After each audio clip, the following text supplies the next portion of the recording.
عليا السنه دي بالحج ولسه واصله عرفه وبحط شنطي، لقيت الموبايل بيرن، قلت خير يا رب في ايه؟ فلقيت واحده سعوديه هي بتقول لي مدام عفاف صباح الخير. قلت لها صباح النور، في ايه يا مي؟ قالت لي بقاء لله. قلت لها في مين؟ المدام سميحه ايوب.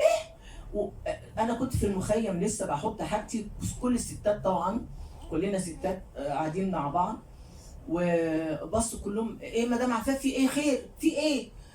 فانا يعني بصراحه انا انهارت من اول كلمه، يعني ما كنتش حابه، استغفر الله العظيم يا ربي، لكن هي كان ليها نصيب جامد من الدعاء مني ومن كل السيدات الفضيات اللي كانوا معايا في المخيم.